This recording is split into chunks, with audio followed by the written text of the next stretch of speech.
सच है विपत्ति जब आती है कायर को ही दहलाती है। सच है विपत्ति जब आती है कायर को ही दहलाती है। सूरमा नहीं विचलित होते, क्षण एक नहीं धीरज खोते।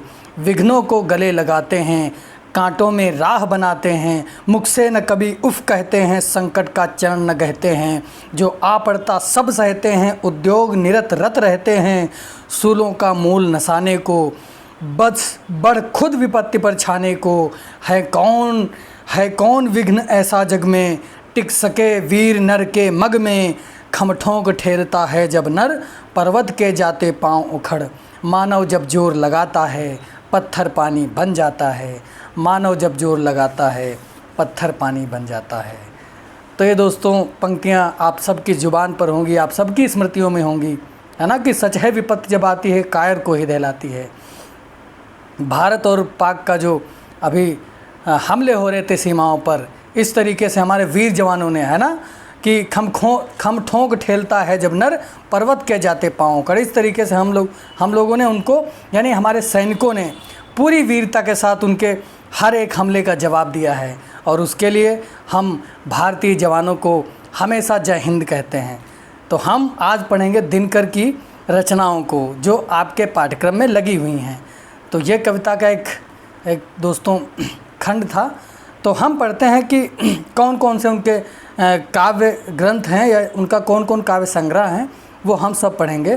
क्योंकि इसमें काव्य संग्रहों को रखें, कविता पढ़ रहे हैं तो काव्य संग्रह उनके कभी कभी क्रम लगाने को प्रश्न आ जाते हैं।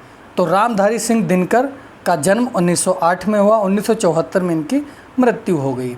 ये एक जन्म सन जरूरी है, जन्म मृत्यु सन जरूरी है। इससे कभी कभी अन्य लेखक की या कवि की रचना पूछता है तो क्रम लगाने में हमको आसानी होती है और रचना क्रम को हम सही तरीके से लगा पाते हैं। तो अगर इनके संग्रहों का क्रम आ जाता है तब तो आपको हर एक संग्रह को याद करना होगा। और वैसे तो इनका अगर जन्म याद कर लेते हैं तो एक मन में खाका तैयार हो जाता है ये किस कालखंड के रहे होंगे कवि। तो इनका जन्म 1908 में हुआ, 1974 में इनकी मृत्यु हो गई। इनके कुछ काव्य संग्रह हैं, वो कौन कौन से हैं। एक तो रेणुका है ना, सबसे पहला रेणुका है, जो पहले कुछ और होगा लेकिन काव्य संग्रह की दृष्टि से ये इनकी कुछ काव्य संग्रह हैं। रेणुका है 1935, हुंकार 1938, रसवंती 1940 और द्वंद्वगीत 1940। यानी दो रचनाएं, रसवंती द्वंद्वगीत, ये 1940 में है। कुरुक्षेत्र 1946, यह एक प्रबंध काव्य है। समाधिनी 1947, धूप और धुआं 1951, इतिहास के आंसू 1951। यानी धूप और धुआं इतिहास के आंसू, धूप और धुआं से आंसू आ गए 1951 में। रसमरथी 1952, यह एक खंड काव्य है। नील कुसुम 1954, दिल्ली 1954, नीम के पत्ते 1954, उर्वशी 1961, यह एक गीत नाट्य है। परशुराम की प्रतीक्षा 1963, आत्मा की आंखें 1964 और हारे को हरिनाम 1970। अब राजू सर तो ट्रिक के माध्यम से पढ़ाते हैं आपको रचनाओं का क्रम, तो मैंने भी छोटी सी कोशिश की है। अब देखते हैं कि आप किस तरीके से याद करेंगे। एक कहानी या कुछ वाक्यों को लेकर के हमने उन रचनाओं को क्रम दिया हुआ है, जिससे आप अगर याद कर लेंगे इस कथा को, कहानी को, तो आपको रचनाएं क्रम में याद हो जाएंगी। रेणुका 1935 में रचना है ना। सन तो आपको याद करने होंगे, उसके लिए तो कोई ट्रिक विक है नहीं। इसको देखते हैं हम। रेणु ने हुंकार किया, रसवंती को द्वंद्व हुआ, कुरुक्षेत्र में समा बंधा। इसमें दोस्तों रचनाएं आपकी 6 रचनाएं ये हो गई। रेणु ने हुंकार किया अर्थात रेणुका ने हुंकार किया, रेणु ने हुंकार किया, रसवंती को द्वंद्व हुआ, यानी रसवंती और द्वंद्वगीत, कुरुक्षेत्र में समा बंधा। तो कुरुक्षेत्र और समाधिनी ये रचनाएं हो गई 6। अब जब दोस्तों क्या हुआ, रेणु ने हुंकार किया, रसवंती को द्वंद्व हुआ, कुरुक्षेत्र में जब समा बंधा, तो समा किसका बंधा, पहले धूप का और बाद में धुआं का। कुरुक्षेत्र में समा बंधा, पहले धूप का और बाद में धुआं का। तो धूप और धुआं इनकी रचना है। तो ये हो गई एक रचना। तो पहले समा किसका बंधा, धूप का और बाद में धुआं का। तो दोस्तों जब धुआं हुआ तो आंसू रश्मि की नील कुसुम आँखों से आ गए। आंसू जो है रश्मि की नील कुसुम आँखों से आ गए। कैसे, इतिहास के आंसू, रश्मिरथी और नील कुसुम, ये 3 रचनाएं हो गई। आंसू रश्मि की नील कुसुम आँखों से आ गए, एक समझ लो क्रम चल रहा है। जब नील कुसुम आँखों से आंसू आ गए तो दोस्तों उसकी आंखें खराब हो गईं और वो दिल्ली में नीम के पत्ते से उसकी आंखों का इलाज हुआ, है ना। तो दिल्ली में नीम के पत्ते से, यानी दिल्ली कविता है इनकी 1954 में, और नीम के पत्ते ये इनकी एक काव्य संग्रह है। फिर है जब नीम के पत्ते से इलाज हुआ, और उधर उर्वशी दोस्तों, उर्वशी परशुराम की प्रतीक्षा करते करते, आत्मा की आँखों से करते करते हारे को हरिनाम करने लगी। तो एक तरीके से मैंने क्रम बनाया हुआ है कि रेणु ने हुंकार किया, रसवंती को द्वंद्व हुआ, कुरुक्षेत्र में समा बंधा। समा किसका बंधा? पहले धूप का, बाद में धुआं का। और जब धूप और धुआं का समा बंधा तो दोस्तों आंसू रश्मि की नील कुसुम आँखों से आ गए। तो इतिहास के आंसू रश्मिरथी और नील कुसुम आँखों से आ गए। फिर क्या हुआ दोस्तों, जब आँखों में आंसू आ गए तो आँखें ख़राब हो गई, तो वो दिल्ली गई, वहाँ नीम के पत्ते से इलाज हुआ। उर्वशी परशुराम की प्रतीक्षा आत्मा की आँखों से करते करते हारे हरिनाम करने लगी। तो एक तरीके से मैंने क्रमवार तरीके से रचनाओं को रखा हुआ है। क्रम कहीं पर आपको टूटता हुआ लग रहा होगा तो आप अपने तरीके से याद कर लेंगे। खैर, यह एक रचना क्रम था। आप सन याद कर लेंगे कौन कौन सी रचना किस में लिखी हुई है। उर्वशी 1961 में है, दिल्ली 1954 में है। इस तरीके से कुछ एकाध रचनाओं का भी आप सन याद कर लेंगे तो आपको क्रम लगाने में दिक्कत नहीं होगी, क्योंकि बहुत लंबी लंबी लिस्ट होती है, लिस्ट होती है उनके काव्य संग्रहों की। खैर, हम पढ़ते हैं दो हमारे पाठ्यक्रम में लगी हुई। एक तो उर्वशी है जिसका प्रकाशन 1961 में हुआ और जिसमें 5 अंक हैं। तृतीय अंक को ही हमें पढ़ना है। और रश्मिरथी का प्रकाशन 1952 में हुआ जिसमें 7 सर्ग हैं। इस चीज़ को आप बहुत अच्छे तरीके से याद कर लेंगे।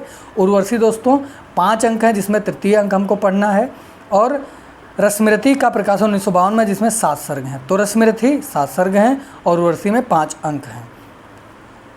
अब दोस्तों उर्वशी में कौन कौन से प्रमुख पात्र हैं उनको याद कर लेते हैं, उनको पढ़ लेते हैं। और दोस्तों इसमें हम भूमिका पढ़ाएंगे। सबसे पहले भूमिका हम लोग जानेंगे कि भूमिका में क्या क्या लिखा हुआ है, क्योंकि भूमिकाओं से प्रश्न अधिक बनते हैं, और बनते तो काव्य खंडों से, पंक्तियाँ भी पूछ देता है। लेकिन यदि आप भूमिका पढ़ लेते हैं तो कविता का कथ्य क्या है, उसमें कथानक क्या है और क्या क्या कथा उसमें है, वो सारी बातें, लेखकों के क्या क्या विचार हैं या कवि के उसमें क्या क्या विचार हैं। कहते हैं कि पहले भूमिका देख लो, है ना। जब कोई पाठ पढ़ते हैं तो कहते हैं भूमिका देख लो, जिससे एक मोटा मोटी आपके मन में खाका तैयार हो जाएगा और आप उस रचना को अच्छे से भली भांति से समझ सकेंगे। एक तरीके से वो समझ लो क्लू होता है कविता को पढ़ने के लिए। खैर, हम देखते हैं कि उर्वशी एक गीत नाट्य है और तृतीय अंक इसमें है। तृतीय अंक गीत नाट्य है, यानी गीत नाट्य कविता में लिखा गया है ये। और पुरुष पात्र इसमें कौन कौन से हैं? एक तो पुरुरवा है। पुरुरवा दोस्तों क्या है? वेदकालीन, यानी वेदों में उसकी चर्चा है। प्रतिष्ठानपुर के विक्रमी एला राजा थे और वो नायक था। प्रतिष्ठानपुर का विक्रमी एल राजा था और वह नायक भी है। कौन? पुरुरवा इसमें नायक की भूमिका में है। महर्षि च्यवन कौन है? प्रसिद्ध भृगवंशी वेदकालीन महर्षि हैं, है ना। जब आप पात्र का परिचय कर लेते हैं, जिससे कविता में जब उन पात्रों का क्रम आता है तो आपको याद करने में दिक्कत नहीं होगी। कथा एक तरीके से इसमें बताई गई है। अब पढ़ते हैं कि आयु कौन है। आयु दोस्तों है पुरुरवा और उर्वशी का पुत्र है, यानी कि पुरुरवा और उर्वशी पुत्र हैं। इसमें पत्नी इनकी कोई दूसरी होती है पुरुरवा की, इनकी प्रेमिका है उर्वशी, आगे इसमें बताया गया है। विश्वमना कौन है दोस्तों? राज ज्योतिषी हैं, यानी डॉक्टर हैं ये। विश्वमना कौन है? राज ज्योतिषी हैं, जो प्रतिष्ठानपुर का जो उनका साम्राज्य है उसके ये चिकित्सक हैं। चिकित्सक नहीं दोस्तों, माफ़ी चाहूँगा, ज्योतिषी हैं, यानी जो ज्योतिर्विद्या का जिनको ज्ञान है, नक्षत्र मंडल या जो जन्म संबंधित जितना भी उनका जन्म क्या है वो सब, मतलब ज्योतिषी आचार्य हैं। खैर, हम पढ़ते हैं नारी पात्र कौन कौन से हैं। तो नारी पात्रों में उर्वशी हैं। उर्वशी अप्सरा है, यानी नायिका की भूमिका में है। औशीनरी जो दोस्तों हैं वो पुरुरवा की पत्नी हैं, यानी प्रतिष्ठानपुर की महारानी हैं। और उर्वशी पुरुरवा की क्या है दोस्तों? वो उनकी प्रेमिका है, यानी प्रेयसी है। सुकन्या रंभा कौन है दोस्तों? ये च्यवन ऋषि की सहधर्मिणी है। कौन है? च्यवन ऋषि की धर्मिणी है। अब पढ़ते हैं हम भूमिका को।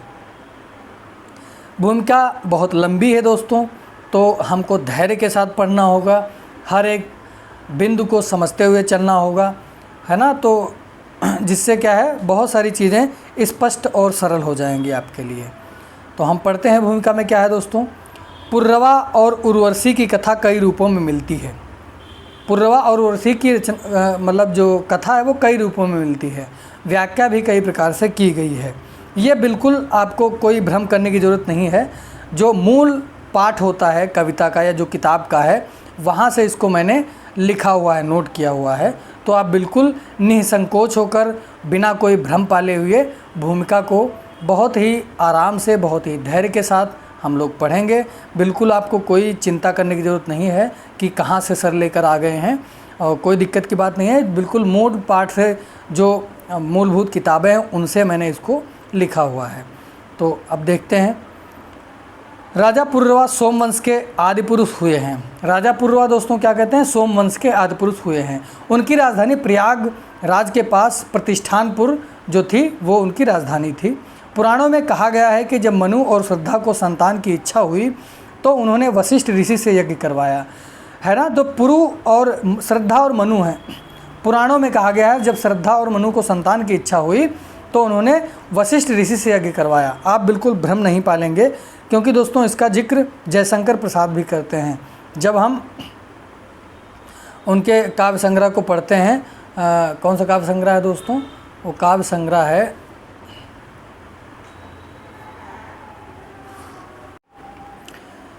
तो जयशंकर प्रसाद के दोस्तों कामायनी भी है ना। तो उसमें भी इन जो पात्र हैं श्रद्धा और मनु को, इनको जिक्र किया गया है।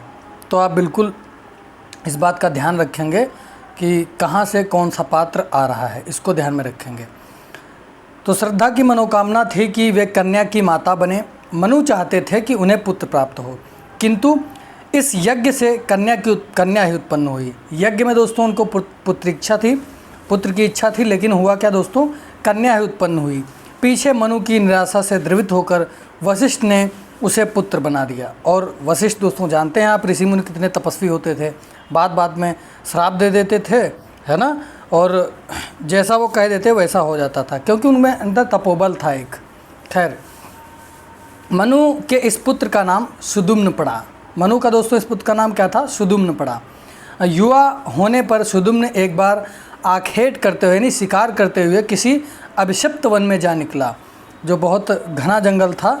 सापवश निकले और सापवश वे युवा नर से युवती नारी बन गए और उनका नाम इला हो गया।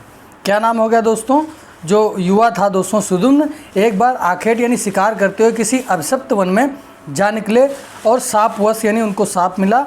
वे युवा नर से युवती नारी बन गए और उनका नाम इला हो गया। इसी इला का प्रेम चंद्रमा के नवयुवक पुत्र बुद्ध से हुआ, जिसके फलस्वरूप पुर्रवा की उत्पत्ति हुई। इसी कारण पुर्रवा को एल भी कहते हैं और उनसे चलने वाले वंश का नाम चंद्रवंश पड़ा। तो एल नाम जो पुर्रवा है उनका एल नाम भी है और उनसे चलने वाले वंश का नाम क्या पड़ा, चंद्रवंश नाम पड़ा। हर एक बिंदु को आप देखते हुए चलेंगे, क्योंकि भूमिकाओं से अधिक प्रश्न बनते हैं। क्योंकि भूमिका में बहुत सारे पात्र, कथा क्या है, कहानी क्या है, वो सारी चीज़ें जब आप काव्य पढ़ते हैं तो व्याख्या करने में आपको आसानी होती है। आप आसानी से समझते हुए चलते हैं कि कौन यह बात कह रहा है। तो उर्वशी की उत्पत्ति के विषय में दो अनुमान हैं। वो कौन कौन से अनुमान हैं? एक तो यह कि जब अमृत मंथन के समय समुद्र से अप्सराओं का जन्म हुआ। दोस्तों जब समुद्र मंथन हुआ, अमृत मंथन किया गया दोस्तों, तो समुद्र से अप्सराओं का जन्म हुआ, तब उर्वशी भी उन्हीं के साथ जन्मी थी। और दूसरा प्रमाण क्या है दोस्तों, दूसरा अनुमान यह है कि नारायण ऋषि की तपस्या में विघ्न डालने के निमित्त यानी विघ्न डालने के कारण जब इंद्र ने उनके पास अनेक अप्सराएं भेजी। दूसरा दोस्तों, नारायण ऋषि की तपस्या में विघ्न डालने के लिए जब इंद्र उनके पास अनेक अप्सराएं भेजी, तब ऋषि ने अपने उरु को ठोंक कर, यानी जो उरु होता है दोस्तों, क्या कहते हैं इसको, जंघा को ठोंक कर उसमें से एक ऐसी नारी उत्पन्न कर दी जो उन सभी अप्सराओं को अधिक रूपमती थी। यह नारी उर्वशी हुई और उर्वशी नाम इसका इसलिए पड़ा कि वह उरु से जन्मी थी, यानी हृदय होगा दोस्तों, है ना। उरु माने हृदय होता है। तो माफ़ी चाहूँगा यहाँ पर, उरु दोस्तों क्या होता है, हृदय होता है ना। तो देखते हैं, दो उन्होंने बता दिए हैं, दो बताए हुए हैं। वो कौन कौन से अनुमान हैं? एक तो अमृत मंथ से और दूसरा है तपस्या से, यानी ऋषि ने तपस्या से उसको उरु जब अब ऐसे ठोंका और उससे उसका जन्म हुआ। तो इस तरीके से जो एक अनुमान है वो बताते हैं, वो इस भूमिका में लिखा गया है। अब देखते हैं कि भगीरथ की जांघ पर बैठने के कारण गंगा का भी एक नाम उर्वशी हुआ, है ना। भगीरथ की जंघा पर बैठने के कारण गंगा का भी एक नाम उर्वशी है। देवी भागवत के अनुसार बद्री धाम में जो देवी पीठ हैं उसे उर्वशी तीर्थ भी कहते हैं, है ना। इसको जब आप बद्री धाम गए हुए होंगे तो दोस्तों हमने पढ़ा कि बद्री धाम में जो देवी पीठ हैं, आप सब गए हुए होंगे, तो बद्री धाम में जो देवी पीठ है वो उसे उर्वशी तीर्थ भी कहते हैं। आप सब जो गए होंगे, मित्र दोस्त सखी सखा जो भी गए होंगे वो सब जानते होंगे इसके बारे में। तो वहाँ से एक कथा है, ये भगीरथ की जांघ पर बैठने का गंगा का भी नाम एक उर्वशी है। देवी भागवत के अनुसार बद्री धाम में जो देवी पीठ हैं उसे उर्वशी तीर्थ कहते हैं। आगे देखते हैं आगे क्या क्या महत्वपूर्ण है। नर नारायण की तपस्या भूमि बद्री धाम में ही थी, संभव है उर्वशी तीर्थ उसी का स्मारक हो। इस कथा का प्राचीनतम उल्लेख ऋग्वेद में मिलता है, किंतु उस सूक्त से इतना ही विदित होता है कि उर्वशी पुर्रवा को छोड़कर चली गई थी और विरहोन्मत्त यानी विरह में उन्मत्त होकर पुर्रवा उसके संधान में थे, यानी उसको खोजने में लगे हुए थे एक तरीके से। तो प्राचीनतम, इस कथा का प्राचीनतम उल्लेख किसमें मिलता है? ऋग्वेद में मिलता है ना। हर एक बिंदु जो हमने अलग से लिखा है उसको कलर कर दिया है और मैं बताता हुआ चलूँगा आपको बिल्कुल। एक दिन उर्वशी जब उन्हें मिली उसने यह बताया कि गर्भवती है, किंतु लौटकर फिर उनके साथ रहना उसने अस्वीकार कर दिया। पीछे चलकर सतपथ ब्राह्मण में, है ना, सतपथ ब्राह्मण में उनके और उसके आधार पर पुराणों में इस कथा का जो पल्लवन हुआ है उसमें कहा गया है कि उर्वशी के गर्भ से पुर्रवा के 6 पुत्र हुए थे, जिसमें बड़े का नाम आयु था। तो दोस्तों सतपथ ब्राह्मण में एक जिक्र होता है, उसके आधार पर पुराणों में इस कथा का जो पल्लवन है, जो और आगे कथा बताई गई है, उसमें कहा गया है कि उर्वशी के गर्भ से 6 पुत्रों की 6 संतानें हुए, 6 पुत्र हुए। उसमें से सबसे बड़े पुत्र का नाम क्या था? आयु नाम था। आयु जो उनका था बड़ा पुत्र था। अब कहते हैं कि निरुक्त के अनुसार क्या कहते हैं? आयु का अर्थ होता है मनुष्य, है ना। इसको बात दोस्तों कौन कहता है? ये डॉक्टर फतेह सिंह हैं। ये बात आलोचक होंगे कविताओं के, इसीलिए इनका जिक्र यहाँ पर आया है। तो फतेह सिंह दोस्तों कौन है? डॉक्टर फतेह सिंह कहते हैं निरुक्त के अनुसार आयु का अर्थ भी मनुष्य होता है। आयु का अर्थ क्या होता है दोस्तों? मनुष्य होता है। इस दृष्टि से मनु और इड़ा तथा पुर्रवा और उर्वशी ये दोनों ही कथाएं एक ही विषय को व्यंजित करती हैं। बिल्कुल, जब आप कामायनी पढ़ेंगे तो मनु और इड़ा, पुर्रवा, उर्वशी इन सब का जिक्र उसमें है। और इसका जिक्र यहाँ पर उर्वशी जो कि एक नायिका है उस पर यह पूरा काव्यखंड लिखा गया है। तो सृष्टि विकास की जिस प्रक्रिया के कर्तव्य पक्ष का प्रतीक मनु और इड़ा का आख्यान है, उसी प्रक्रिया का भावना पक्ष पुर्रवा और उर्वशी की कथा में कहा गया है। सर विलियम्स ने अनुमान लगाया था कि पुर्रवा और उर्वशी की कथा अन्योक्तिपरक है। यह बहुत महत्वपूर्ण बिंदु है, इसको हम देख लेते हैं। क्या है दोस्तों कि उर्वशी जो है, उर्वशी और पुर्रवा का जो कथा है वो अन्योक्तिपरक है, यानी कोई अन्य उक्ति है। तीसरी बात इसमें बताई जा रही, कौन बता रहा है? सर विलियमसन ने, विल्सन होंगे जो सर विल्सन के अनुमान, यानी ये भूमिका में लिखा है कि सर विल्सन ने अनुमान लगाया था कि पुर्रवा उर्वशी की कथा अन्योक्तिपरक है। तो यह प्रश्न सीधा बन सकता है कि पुर्रवा और उर्वशी की कथा अन्योक्तिपरक है, यह किसका अनुमान है? तो यह सर विल्सन जो हैं उन्होंने इस बात का जिक्र किया हुआ है। आगे देखते हैं इस कथा का वास्तविक नायक, इस कथा का वास्तविक नायक सूर्य और नायिका उषा है। ये जो कथा है दोस्तों, इसका जो वास्तविक नायक है वो सूर्य और नायिका क्या है? उषा है। इन दोनों का मिलन कुछ ही काल के लिए होता है, बाद में वे प्रतिदिन बिछुड़ जाते हैं। बाद में दोस्तों वे प्रतिदिन के लिए बिछुड़ जाते हैं। किंतु इस कथा को लेने में वैदिक आख्यान की पुनरावृत्ति अथवा वैदिक प्रसंग का प्रत्यावर्तन मेरा ध्येय नहीं रहा है। क्या कहते हैं दोस्तों? इस कथा को लेने में वैदिक आख्यान की पुनरावृत्ति यानी दोहराना नहीं है, जो आख्यान उनको दोहराना नहीं है, अथवा वैदिक प्रसंग का प्रत्यावर्तन मेरा ध्येय है, और उसको दोबारा से पढ़ना, इस तरीके से दोबारा से उसकी कथा को कहना, ये मेरा ध्येय नहीं है। यानी इन कथानकों के माध्यम से कवि एक नई बात कहता है, एक नई रचना लिखता है। जैसे दोस्तों आप सब राम की शक्ति पूजा पढ़ते हैं या और भी जो लंबी लंबी कविताएं हैं, तो जो उसमें पौराणिक पात्र होते हैं उनके माध्यम से कवि क्या कहना चाहता है, कुल मिलाकर वो एक आधार लेता है। उन जो काव्य पौराणिक कथाएं हैं उनकी उन कथाओं पर आधार को मानते हुए अपनी कवि नई बात कहता है। तो जिस तरीके से मेरी दृष्टि में क्या कहते हैं, मेरी दृष्टि में पुररवा सनातन नर का प्रतीक है और उर्वशी सनातन नारी की। क्या है दोस्तों, इसमें बात कहते हैं कि मेरी दृष्टि में जो पुररवा है वो सनातन नर का प्रतीक है और उर्वशी क्या है, सनातन नारी का प्रतीक है।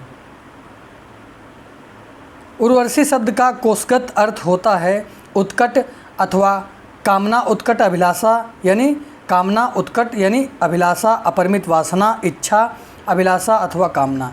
जो इसका कोशगत अर्थ है उसका क्या अर्थ है दोस्तों, अर्थ होगा उत्कट अथवा कामना यानी कि अभिलाषा, अपरिमित वासना, अपरिमित वासना यानी बहुत सारी इच्छाएं, अभिलाषा।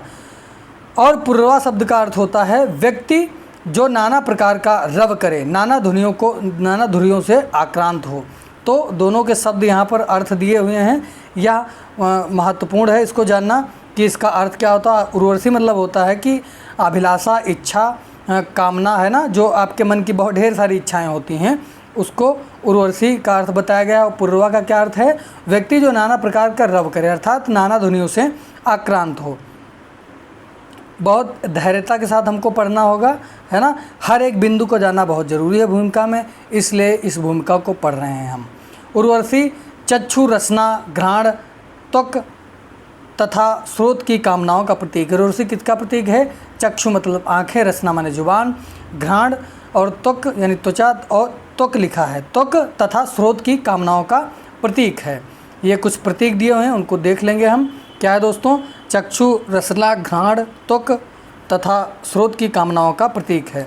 आगे क्या है दोस्तों, पुररवा रूप किसका है दोस्तों, पुररवा किसका प्रतीक है, रूप, रस, गंध, स्पर्श और शब्द से मिलने वाले सुखों से उद्दोलित मनुष्य है। यानी उसके जो सुख मिलता है उससे जो आनंदित होता है, यानी रूप, रस, गंध, स्पर्श इन सब शब्द से मिलने वाला जो सुख होता है उससे उद्दोलित मनुष्य कौन है, पुररवा है। वह पुररवा प्रतीक है इन सब के माध्यम से। अब पुररवा द्वंद्व में है। पुररवा द्वंद्व में क्या है दोस्तों, पुररवा द्वंद्व में है क्योंकि द्वंद्व में रहना मनुष्य का स्वभाव है। आप सब हमेशा द्वंद्व में रहते होंगे।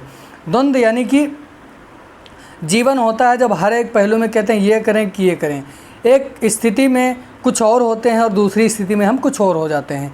यानी जब हम किसी बात पर विचार करते हैं तो हमारे मन में बहुत सारे विचारों का द्वंद्व आने लगता है।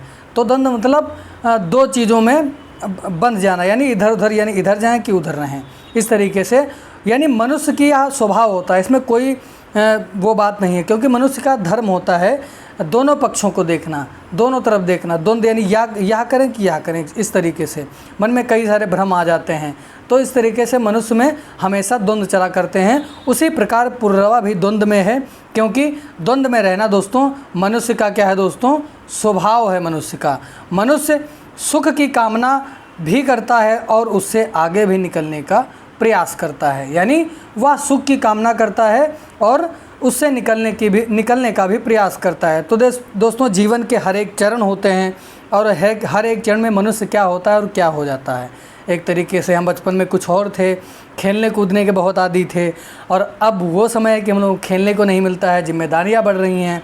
तो इस तरीके से हम सब के जीवन में, यानी मनुष्य का जो जीवन है वो सुख की कामना भी करता है और उससे आगे निकलने का प्रयास भी करता है। यानी भौतिक चीज़ों से एक उम्र होती है, उसमें उसको आनंद लेने के लिए, है ना। तो जो उम्र होती है आप सब पढ़े होंगे, जो निबंध है, याद नहीं आ रहा मुझे, निबंध जो होता है वो कहता है उसमें कि उत्तरा फाल्गुनी के आसपास जो निबंध है उसमें उम्र में क्या क्या द्वंद्व होते हैं, कौन कौन सी चीज़ें उम्र में क्या होती हैं उसमें बताया गया है।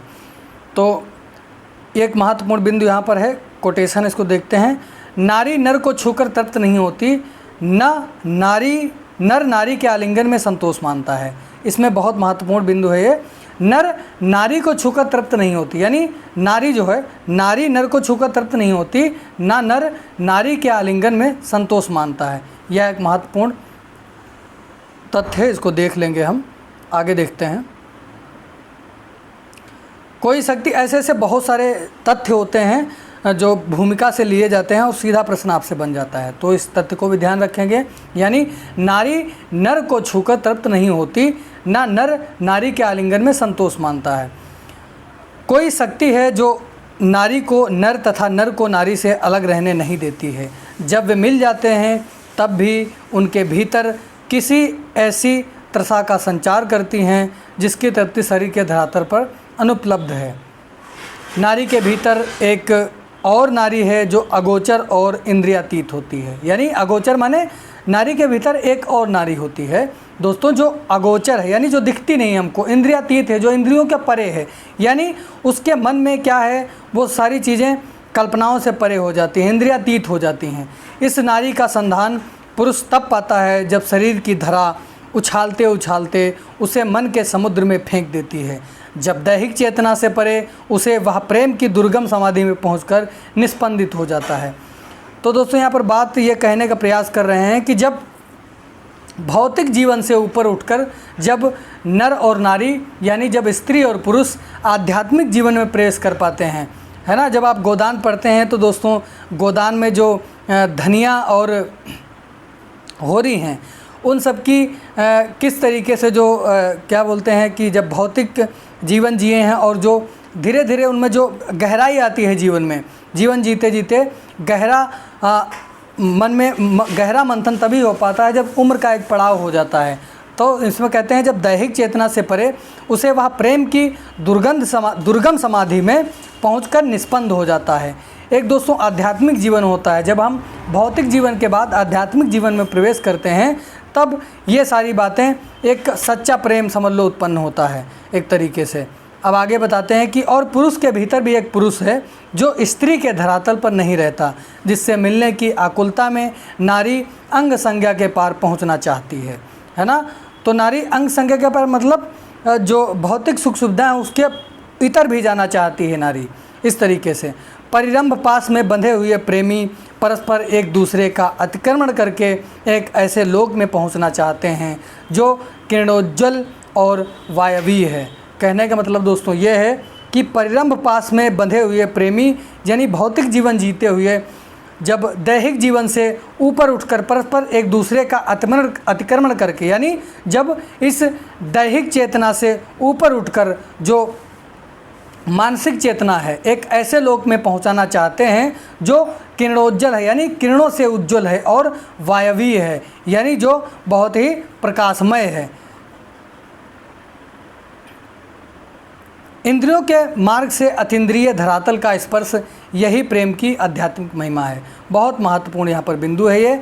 इंद्रियों के मार्ग से अतीन्द्रिय धरातल का स्पर्श, कहने का मतलब ये है कि इंद्रियों से होते हुए हर चीज़ का आस्वादन करते हुए, यानी आप भौतिक जीवन जीते हैं, भौतिक जीवन में हर चीज़ का आनंद लेते हुए धरातल का स्पर्श, यही प्रेम की आध्यात्मिक महिमा है। यानी उसको जीते हुए भी आप धीरे धीरे आध्यात्मिक धरातल पर जब पहुंचते हैं, अतीन्द्रिय यानी इंद्रियों से जब परे हो जाते हैं, यही प्रेम की आध्यात्मिक महिमा है।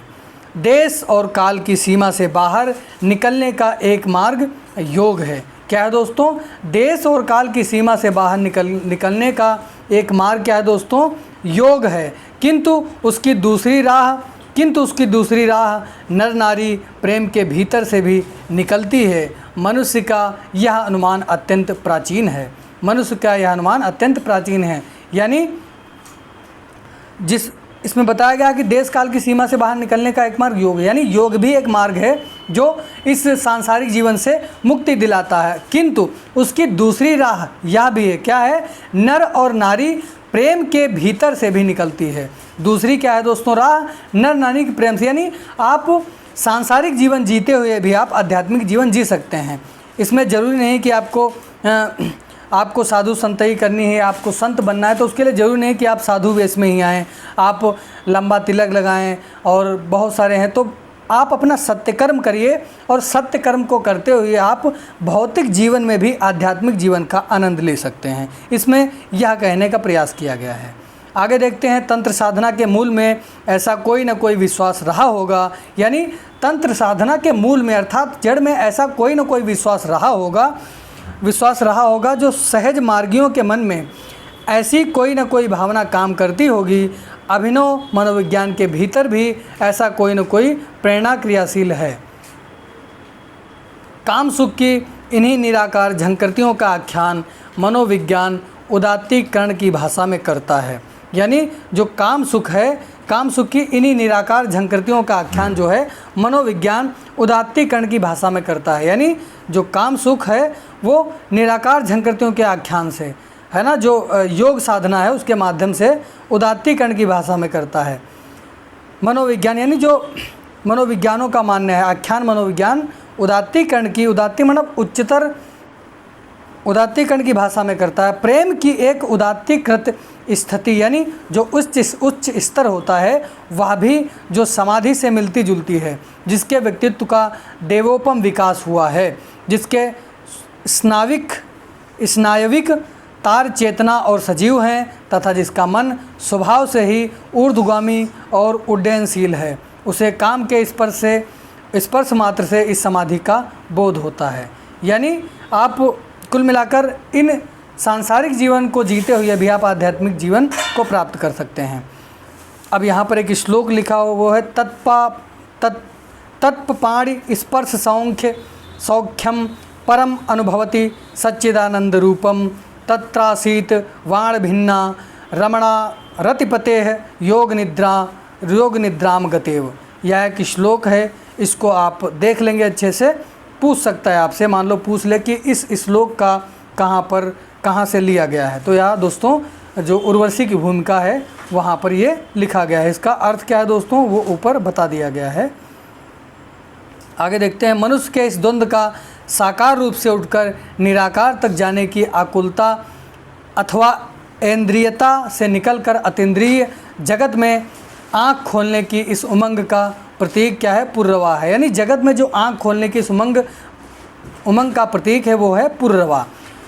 किंतु उर्वशी द्वंद्वों से सर्वथा मुक्त है। अब दोस्तों बात यह है कि मनुष्य के इस द्वंद्व का साकार रूप जो है वो ऊपर उठकर निराकार तक जाने की साकुलता अथवा इंद्रियता से निकलकर अतीन्द्रिय जगत में आँख खोलने की उमंग का प्रतीक पुर्रवा है, किंतु उर्वशी द्वंद्व से सर्वथा मुक्त है। पुर्रवा क्या है दोस्तों? वो हमेशा द्वंद्व में रहता है और उर्वशी द्वंद्वों से सर्वथा यानी हमेशा मुक्त रहती है। देवियों में द्वंद्व नहीं होता है ना। ऐसा कहते हैं कि नारियों में दोस्तों द्वंद्व नहीं होता है, वे त्रिकाल अनुदिग्न निर्मल और निष्पाप होती हैं। वे त्रिकालदर्शी यानी बहुत दिव्य दृष्टि रखती हैं देखने के लिए, निर्मल यानी जो उनके मन में कोई मल नहीं, वो निष्पाप हैं अर्थात पवित्र हैं। भावना और तर्क, हृदय और मस्तिष्क, काल और विज्ञान अथवा निरुद्देश्य आनंद और सोद्देश्य साधना, मानवीय गुणों के ये जोड़े नवीन मनुष्य को भी दिखाई देते हैं और वे प्राचीन मानव को भी दिखाई पड़े थे। भावना और तर्क यानी दोनों का मेल, भावना और तर्क, हृदय और मस्तिष्क, कला और विज्ञान अथवा निरुद्देश्य यानी बिना उद्देश्य, आनंद और सोद्देश्य साधना, उद्देश्यपूर्ण साधना, मानवीय गुणों के जोड़े नवीन मनुष्य को भी दिखाई देते हैं। यानी ये जो जोड़े हैं यानी भावना, तर्क, हृदय, मस्तिष्क, कला और विज्ञान, निरुद्देश्य आनंद या सोद्देश्य साधना, मानवीय गुणों के जोड़े नवीन मनुष्य को भी दिखाई देते हैं और वे प्राचीन मानव को भी दिखाई पड़े थे। मनु और ईड़ा का आख्यान तर्क, मस्तिष्क, विज्ञान और जीवन की सोद्देश्य साधना का आख्यान है। वह पुरुषार्थ के अर्थ पक्ष को महत्व देता है। क्या कहते हैं दोस्तों?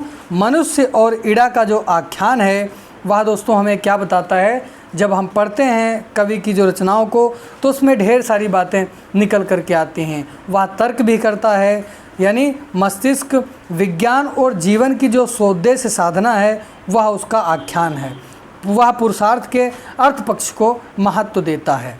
किंतु पुर्रवा उर्वशी का आख्यान भावना, हृदय, कला और निरुद्देश्य आनंद की महिमा का आख्यान है। वह पुरुषार्थ के काम पक्ष का महात्म्य बताता है। यानी पुरुषार्थ किस तरीके का होना चाहिए और काम पक्ष का जीवन में क्या महत्व होता है। दोस्तों हमको पढ़ाया गया है, बताया गया है धर्म, अर्थ, काम, मोक्ष यानी ये जो 4 पुरुषार्थ हैं इनके माध्यम से व्यक्ति जब जीवन जीता है तो वह बहुत ही एक संयमित जीवन जीता है, बहुत ही उचित और एक तरीके से क्या कहा है, जीवन की जो परिपाटी है उसको भली भांत से इसी माध्यम से जीना चाहिए। यानी पहले धर्म है, व्यक्ति को पहले धर्म करना चाहिए, यानी कि जीवन को किस तरीके से जीना है। इस तरीके से जब हम लोग अध्ययन अध्यापन कर रहे हैं, एक उम्र लगा देते हैं पढ़ने और पढ़ाने में। हम लोग लगभग मान लो अब तक हम लोग MA कर चुके होंगे, स्नातक कर चुके होंगे, तो एक बहुत लंबी प्रक्रिया, यानी हम लोग धर्म करते आ रहे हैं बराबर। धर्म करने का मतलब यही है, धर्म का मतलब ये नहीं कि पूजा पाठ से है, धर्म का मतलब यानी कि हम धारण कितना कर रहे हैं अपने जीवन में, धैर्य कितना धारण कर रहे हैं, और जीवन के विभिन्न जो पहलू हैं उसको हम किस तरीके से जीवन की परिपाटी या जीवन जीने की जो कला है उसको हम अब तक सीखते चले आ रहे हैं। तो पहले धर्म हो गया, फिर अर्थ हो गया। यानी अर्थ करने का मतलब ये है, अब भाई नौकरी वोकरी लगे आराम से, आप सब जल्दी से JRF हों हम सब, है ना, और अच्छे से हम सबको नौकरी अच्छी मिल जाए, तो इस तरीके से फिर वो अर्थ होता है। और काम क्या होता है, फिर भाई जब पैसा वैसा आने लगा तो जल्दी शादी ब्याह हो जाएगा आप सबका, है ना। हम सब भी तो अभी वंचित ही हैं भाई, राजू सर का तो हो ही गया, इसमें कोई दिक्कत नहीं है, नहीं हुआ है तो कोई और बात नहीं है ना। तो दोस्तों अर्थ होता है, फिर काम यानी जीवन में शादी विवाह ये भी बहुत ज़रूरी होता है, फिर बाद में मोक्ष, यानी फिर अंततः हम जीवन के अंतिम पड़ाव में होते हैं। तो ये सारे पुरुषार्थ हैं, धर्म अर्थ काम मोक्ष। इनके माध्यम से जो काम पक्ष है वो भी जीवन को महात्म को बताता है, यानी पुरुषार्थ का जो काम पक्ष है वो भी एक महात्म बताता है। पुर्रवा और उर्वशी का आख्यान, ये बहुत महत्वपूर्ण तथ्य है यहाँ पर। पुर्रवा और उर्वशी का आख्यान भावना, हृदय, कला और निरुद्देश्य साधना की महिमा का आख्यान है, वह पुरुषार्थ के काम पक्ष का महात्म बताता है ना। कुल मिलाकर इनके प्रेम प्रसंग की बात है तो जीवन का जो काम जो पुरुषार्थ है उसको बताया गया है बहुत अच्छी और भली भांति से। जीवन में इसकी क्या महत्ता होती है, कुल मिलाकर कवि उसी उद्देश्य को मानते हुए इसको बताया है। आगे पढ़ते हैं। जैसे पुरुषार्थ के 3 अंग कहे गए हैं वे कौन कौन से हैं, वैसे ही मनुष्य के आंतरिक व्यक्तित्व के धरातल भी 3 हैं। जैसे पुरुषार्थ के 3 अंग कहे गए हैं वैसे ही मनुष्य के आंतरिक व्यक्तित्व के धरातल के भी 3 अंग हैं, धरातल भी 3 हैं। मनुष्य के सारे व्यक्तित्व, समग्र जीवन का आधार, उसकी जैव भावनाओं का धरातल, यह वह धरातल है जिस पर मनुष्य और पशुओं में भेद नहीं है, और यही धरातल सबसे प्रबल और प्राचीन है। कहते हैं कि मनुष्य के सारे व्यक्तित्व हैं वो समग्र जीवन का आधार उसकी जैव भावनाओं का धरातल है। क्या है दोस्तों, उसकी जो जैविक भावनाएं हैं उसका धरातल है। वह धरातल या वह धरातल है जिस पर मनुष्य और पर पशुओं में कोई भेद नहीं है, यानी कोई अंतर नहीं है। जिस तरीके से एक मनुष्य के जीवन का महत्व होता है उसी प्रकार से पशुओं के भी जीवन का महत्व होता है। यही धरातल का सबसे प्रबल और सबसे प्राचीन भी है। मनुष्य को पशुओं से भिन्न करने वाले बुद्धि और आत्मा के 2 धरातल हैं, यानी मनुष्य और पशुओं से भिन्न करने वाले 2 कौन कौन से हैं, बुद्धि और आत्मा के 2 धरातल हैं। बाद को उत्पन्न हुए, यानी बाद में उत्पन्न हुए। वैसे आत्मा तो पशुओं में भी होती है, किंतु सदैव विवेक की शक्ति और जो मानवता का प्रधान गुण है पशुओं में नहीं होती है। यानी मनुष्य और पशु में क्या अंतर होता है, मनुष्य और पशु में क्या अंतर होता है उसको हमको क्या अलग करता है, यानी आत्मा तो उनमें भी होती है लेकिन विवेक की शक्ति नहीं होती उनमें है। तो मनुष्य और पशुओं में अंतर यही होता है दोस्तों, जीवन उनमें भी होता है, जीवन हम में भी होता है, बस हमको बुद्धि और विवेक जो होता है, विवेक की शक्ति उनमें नहीं होती है। तो मनुष्य को पशुओं से भिन्न करने वाला क्या है, बुद्धि और आत्मा 2 धरातल हैं, है ना। ये बाद में उत्पन्न हुए। जिस तरीके से कहा जाए तो पहले हम लोग आदि मानव थे, धीरे धीरे बौद्धिक विकास हुआ, हम लोग विवेकशील हुए, और धीरे धीरे मनुष्य उनका जो बेहतर से बेहतर एक क्रम होता है उस तरीके से एक होमोसेपियंस यानी जो होमोसेपियंस है उस मानव का जन्म हुआ, धीरे धीरे विकास हुआ, और हम लोग आज इस तरीके से पहले क्या थे और आज हम क्या हो गए हैं। तो यह बताया क्या है, विवेक की शक्ति ऐसी है जो मानव का प्रधान गुण है और पशुओं में नहीं होती है। किंतु मनुष्य ने जिस परिमाण में बुद्धि अर्जित की उसी परिमाण में उसने सहज प्रवृत्ति यानी इंस्टिंक्ट की शक्ति को खो दिया है। तब भी बुद्धि थोड़ी पशुओं में भी है और सहज प्रवृत्ति कभी कभी मनुष्य में भी झलक मारती है। यह बहुत महत्वपूर्ण तथ्य क्या है, किंतु मनुष्य ने जिस परिमाण में बुद्धि अर्जित की है उसी परिमाण में उसने सहज प्रवृत्ति की शक्ति खो दिया है। यानी जो सहज प्रवृत्ति है उसको, शक्ति को खो दिया है। तब भी बौद्धिक थोड़ी पशुओं में भी है, तब भी बुद्धि थोड़ी पशुओं में भी है और सहज प्रवृत्ति कभी कभी मनुष्य में भी झलक मारती है। यानी कि जो पशु प्रवृत्ति है वह कभी कभी मनुष्यों में भी दिखने लगती है। भेद यह है कि पशुओं का सारा जीवन सहज प्रवृत्ति से चलता है, केवल उसके किनारे किनारे बुद्धि की हल्की झालर विद्यमान है, और मनुष्य के सारे जीवन का आधार बुद्धि है। यानी मनुष्य के जीवन का आधार बुद्धि है, विवेक है। वो हर एक क्षेत्र में जो कार्य करता है अपने विवेक और बुद्धि का प्रयोग करता है। सहज प्रवृत्ति कभी कभी ही बिजली की तरह उसमें कौंध जाती है। तब भी मनुष्य का सर्वोत्तम काव्य, सर्वोच्च दर्शन और विज्ञान के आशातीत आविष्कार, ये सब के सब संबुद्धि यानी इंट्यूशन माने संबुद्धि होता है। अंग्रेजी शब्द का भी इन्होंने इस भूमिका में लिखा हुआ है, जो महत्वपूर्ण शब्द है, इसको आप देख लेंगे। तब भी मनुष्य का सर्वोत्तम काव्य, सर्वोच्च दर्शन और विज्ञान के आशातीत आविष्कार, ये सब के सब संबुद्धि यानी इंट्यूशन से संकेतित होते हैं, जो बहुत कुछ सहज प्रवृत्ति के ही समान हैं। जो महत्वपूर्ण तथ्य हैं उनको मैंने अलग रंग से लिख दिया है और वहाँ पर मैं मार्क करते हुए चलूँगा, उनको पढ़ना होगा। लेकिन भूमिका को हमको बहुत धैर्यता के साथ पढ़ना है, हर एक पक्ष को समझते हुए चलना है, इसलिए धैर्य बनाए रखें, है ना। आप लंबी भूमिका घबराएंगे इससे कतई नहीं। भूमिकाओं में जो अंदर जो फैक्ट होते हैं, जो तथ्य होते हैं, उनकी हम चर्चा बराबर करते रहेंगे। जो महत्वपूर्ण होंगे उनको आप देख लेंगे, लेकिन जब भूमिका को हर एक बिंदु को समझ लेंगे तभी आपको आनंद आएगा, तभी आप समझ पाएंगे। अर्थ और काम ये जैव धरातल के पुरुषार्थ हैं। अर्थ और काम क्या है दोस्तों? ये जैव धरातल के पुरुषार्थ हैं। किंतु धर्म का जन्म आत्मा के धरातल पर होता है। लेकिन जो धर्म का जन्म है दोस्तों, वो आत्मा के धरातल पर होता है, वह अर्थ के धरातल पर नहीं होता है। इसलिए सबसे पहले धर्म होता है, तब अर्थ होता है, उसके बाद काम और फिर मोक्ष होता है। कुल मिलाकर जो हमारे जो पुरुषार्थ हैं वो किस क्रम से लिखे हुए हैं, अगर व्यक्ति उसके क्रमानुसार चलता है तो जीवन उसका बहुत ही संयमित और बहुत ही अच्छा जीवन व्यतीत करता है। अर्थ के उपकरण भोजन, छाजन, मोटर, महल, सेना, समाज और मनुष्य के सारे भौतिक अभियान हैं। क्या है दोस्तों? अर्थ के उपकरण क्या हैं? भोजन है, छाजन है, किसी को घर की चिंता है, किसी को भोजन की चिंता है, किसी के पास मोटर नहीं है, महल नहीं है, सेना नहीं है, समाज और मनुष्य के सारे भौतिक अभियान हैं जो वृत्ति में पड़ते हैं। क्या है दोस्तों? जो वृद्धि के वृत्त में पड़ जाते हैं, यानी बुद्धि के वृत्त में अर्थात चक्र में फंस जाते हैं। किंतु काम के अंग कला, सुरुचि, सौंदर्य बोध और प्रेम हैं जो मुख्यतः संबुद्धि के संकेतित होते हैं, यानी संबुद्धि के संकेतित होते हैं। इसी प्रकार इसी बुद्धि धर्म को भी सिद्ध नहीं करती है। क्या है दोस्तों? इस प्रकार बुद्धि जो है धर्म को भी सिद्ध नहीं करती है। धर्म बार बार संबुद्धि से प्रेरणा पाता है। अब यह महत्वपूर्ण तथ्य यहाँ पर आ गया है दोस्तों। धर्म का जन्म आत्मा धरातल पर होता है। धर्म का जन्म आत्मा के धरातल पर होता है, किंतु सार्थकता उसकी तब है जब वह जैव धरातल पर आकर हमारे आचरणों को प्रभावित करे। यह बहुत महत्वपूर्ण तथ्य है दोस्तों कि धर्म का जन्म कब होता है।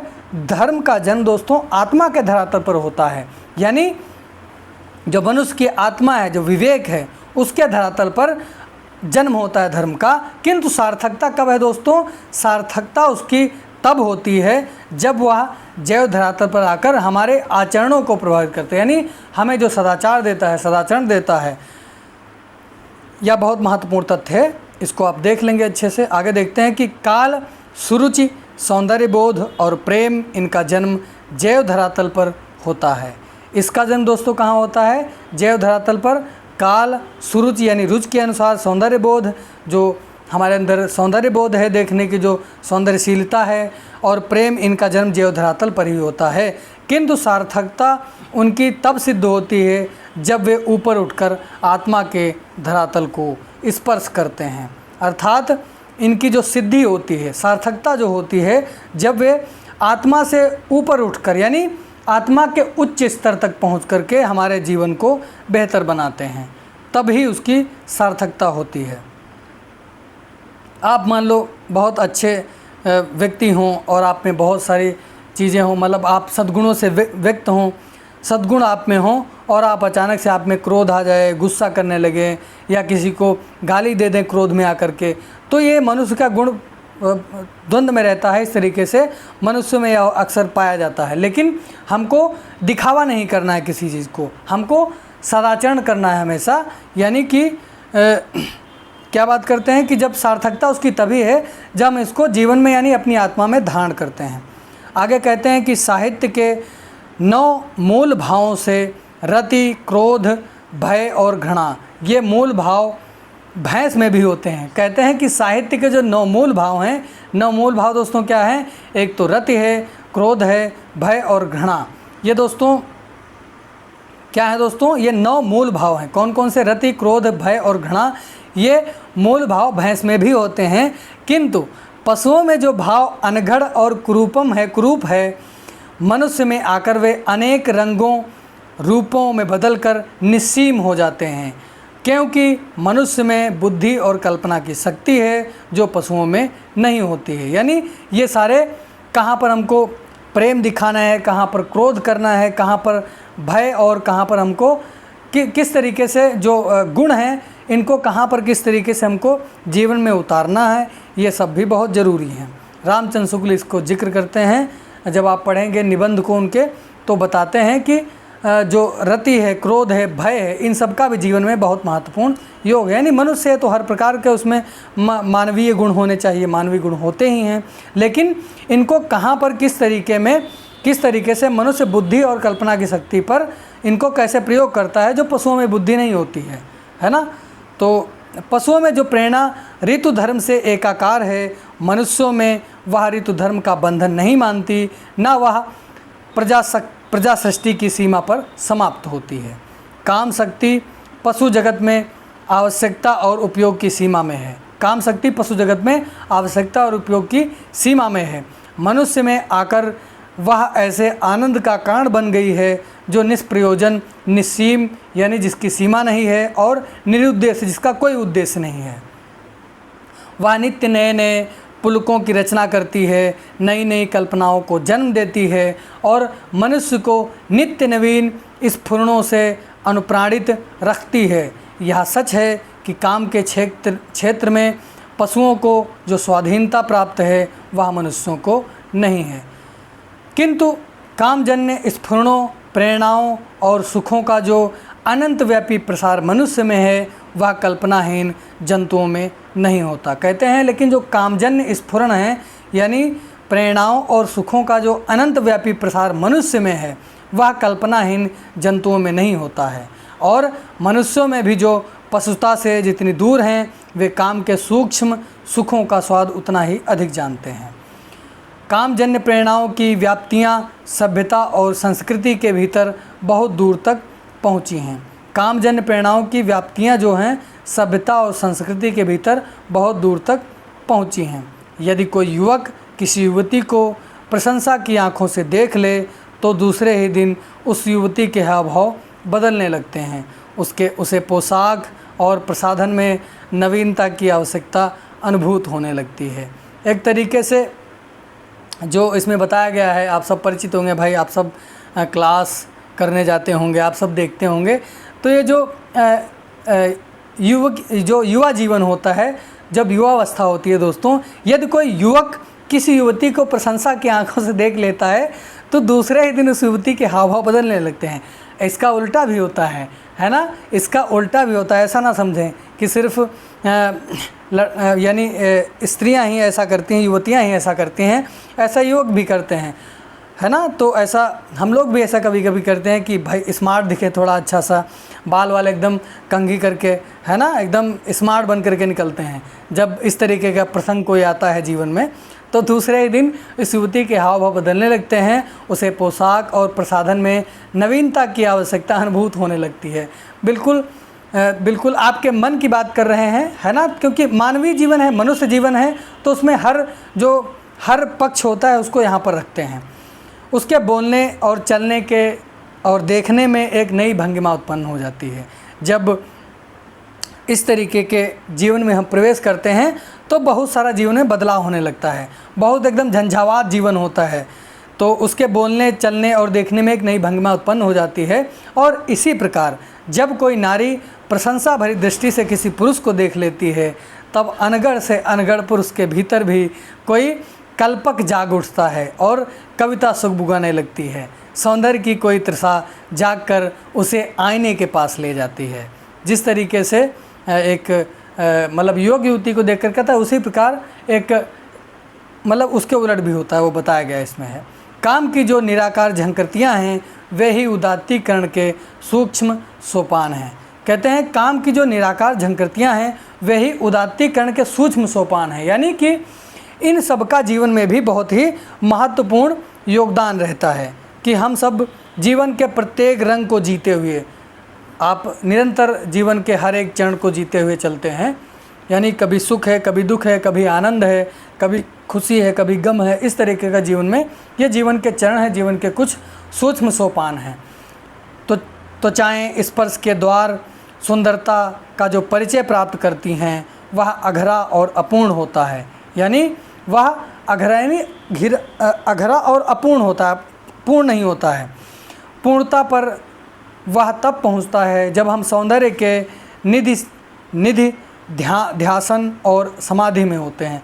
पूर्णता पर दोस्तों कब पहुंचते हैं? जब सौंदर्य के निधि ध्यासन अथवा समाधि में होते हैं। यानी जब जीवन का एक चरण हम बहुत आत्मा के स्तर पर पहुंच जाते हैं, तब दोस्तों क्या होता है? दोस्तों जीवन का सौंदर्य तभी होता है। काल साहित्य और विशेषतः काव्य के भौतिक सौंदर्य की महिमा अखंड है। यानी दोस्तों क्या करते हैं? कला साहित्य और विशेषतः काव्य के भौतिक सौंदर्य की महिमा अखंड है। यह बहुत महत्वपूर्ण तथ्य है। यहाँ पर आगे देखते हैं।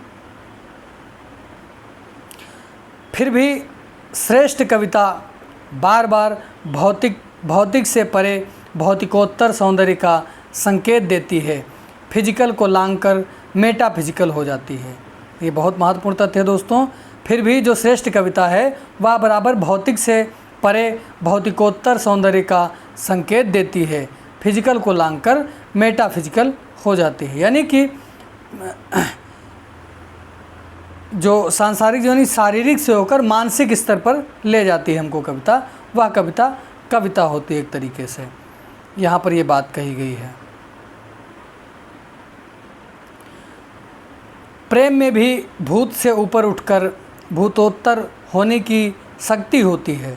रूप के भीतर डूबकर अनुरूप का संधान करने की प्रेरणा होती है। यानी प्रेम में भूत से ऊपर उठकर भूतोत्तर होने की शक्ति होती है, उसमें सामर्थ्य होती है।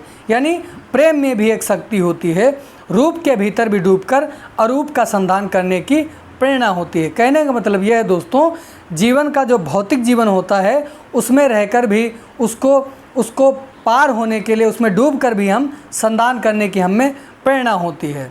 तो अपने स्थूल से स्थूल रूप में भी प्रेम एक मानव का दूसरे मानव के साथ एकाकार होने का सबसे सहज, सबसे स्वाभाविक मार्ग है। किंतु विकसित और उदात्त हो जाने पर तो वह मनुष्य को बहुत कुछ वही शीतलता प्रदान करता है जो धर्म का अवदान है। यह बहुत महत्वपूर्ण तथ्य यहाँ पर है दोस्तों। कई सारे ऐसे तथ्य हैं जिनको आप अच्छे से देख लेंगे एक बार तो चीज़ें आपकी आसान हो जाएंगी। अपने स्थूल से स्थूल रूप में भी मनुष्य अपने स्थूल से स्थूल रूप में भी, यानी जो भौतिक जीवन है, स्थूल से स्थूल रूप में भी प्रेम एक मानव का दूसरे मानव के साथ एकाकार होने का सबसे सहज, सबसे स्वाभाविक मार्ग है। किंतु विकसित और उदात्त हो जाने पर वह मनुष्य तो बहुत कुछ वही शीतलता प्रदान करता है जो धर्म का अवदान है। अर्थात जो धर्म का उद्देश्य है उस उद्देश्य को हम सफल बना पाते हैं जब धीरे धीरे मनुष्य प्रेम स्वरूप जीने की, जो प्रेम स्वरूप से जीता है, प्रेम को धारण करते हुए जीवन को जीता है, यानी मनुष्यता को जीते हुए हम उत्तरोत्तर यानी उदात्तीकरण के रूप में पहुंचते हैं। यह धर्म का अवदान हो जाता है, धर्म का यही लक्ष्य हो जाता है एक तरीके से। पुराणों में एक श्लोक, इस पुराणों से एक श्लोक है, पद्म पुराण से एक श्लोक है दोस्तों। धर्म दधो अर्थः कामः कामाध्रम फलोदयः। या दोस्तों पद्म पुराण से एक श्लोक है, या पूछ सकता है, इसको अलग से मैंने लिख दिया है। धर्मादधो अर्थः अर्थतः कामः कामाद्धम फलोदयः। तो पद्म पुराण से इस श्लोक का यहाँ पर समावेशन किया गया है। आगे देखते हैं।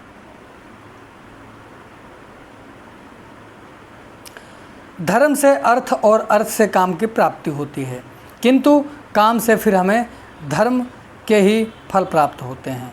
धर्म से अर्थ और अर्थ से काम की प्राप्ति होती है, किंतु काम से फिर हमें धर्म के ही फल प्राप्त होते हैं। जीवन में सूक्ष्म आनंदबद्ध और निरुद्देश्य सुख के जितने भी सोते हैं, ये कहीं ना कहीं काम के पर्वत से फूटते हैं। जिसका काम कुंठित, उपेक्षित अथवा अवरुद्ध है, वह आनंद के अनेक सूक्ष्म रूपों से वंचित रह जाता है। यानी जिसका काम कुंठित, उपेक्षित अथवा अवरुद्ध है, वह आनंद के अनेक सूक्ष्म रूपों से वंचित हो जाता है। कुल मिलाकर जब क्या बोलते हैं कि जब इस पुरुषार्थ को हम जीते हैं, यानी काम पुरुषार्थ को जब हम जीते हैं, तो जब कहते हैं जब आपस में प्रेम नहीं होता है, मान लो आप हमेशा झगड़ते रहें, आपका जीवन, दैनिक जीवन जो भौतिक जीवन है वो सही तरीके से अगर नहीं जीते हैं आप, यानी आपकी शादी हो गई और आपके जीवन में बराबर खटापटी चल रही है, एक दूसरे का आए दिन युद्ध हो रहा है घर में, है ना, ऐसा होता है, हम लोग अक्सर देखते हैं।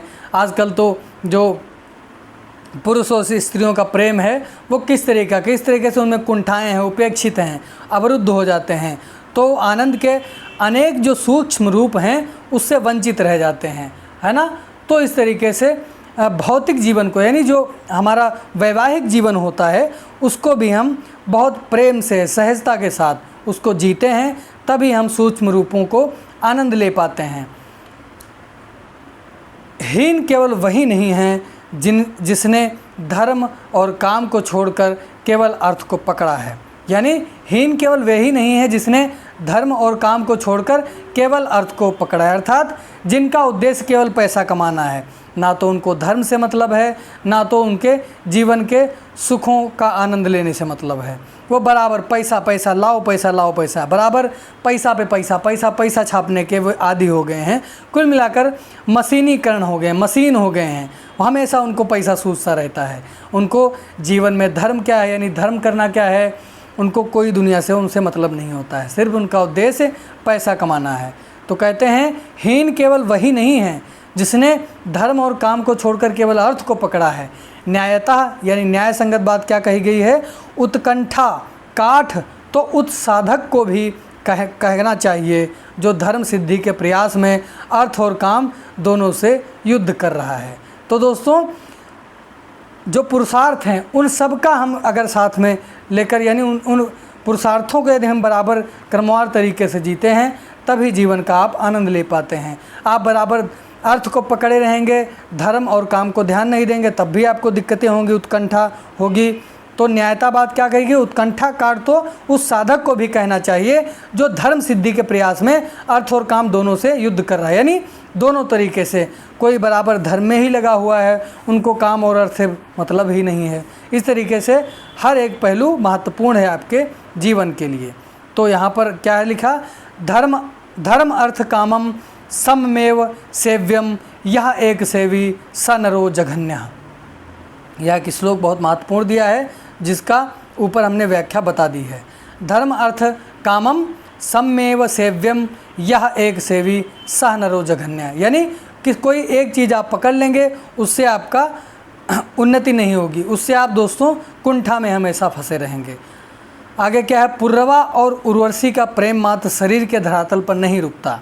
उर्वरसा यानी पुर्रवा और उर्वशी का प्रेम मात्र शरीर के धरातल पर नहीं रुकता है दोस्तों, वह शरीर से जन्म लेकर मन प्राण के गहन गुहा लोकों में प्रवेश करता है। यानी मन के जो अनंतर प्रवेश करता है, रस भौतिक आधार से उठकर रहस्य और आत्मा के अंतरिक्ष में विचरण करता है। दोस्तों उसमें सिर्फ शारीरिक प्रेम को नहीं दिखाया है कवि ने, उसमें जो आत्मा का प्रेम है, यानी शरीर के माध्यम से शारीरिक प्रेम से होते हुए जो आध्यात्मिक प्रेम की यात्रा है, उस यात्रा को इसमें दर्शाया गया है। पुर्रवा के भीतर देवत्व की तृषा है। पुर्रवा के भीतर क्या है दोस्तों? देवत्व की तृषा है, अर्थात भूख है, प्यास है। इसलिए मृत्य लोक के नाना सुखों में वह व्याकुल और विषष्ण है, यानी कि जो मृत्य लोक है उसके नाना सुखों में वह व्याकुल भी होता है और परेशान भी होता है। इस तरीके से हम आगे देखते हैं। उर्वशी देवलोक से उतरी हुई नारी है, वह सहज निधिन्त भाव से पृथ्वी का सुख भोगना चाहती है।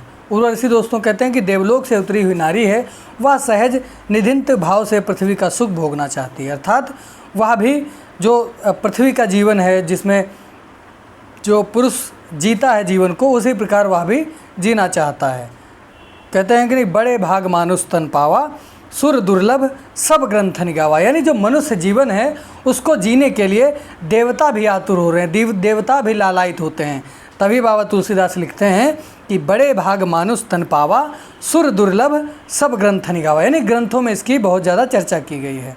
अब देखते हैं कि पुर्रवा की वेदना समग्र मानव जात की चिरंतन वेदना से ध्वनित है, किंतु मानवता की यह वेदना उत्पन्न कहाँ से होती है?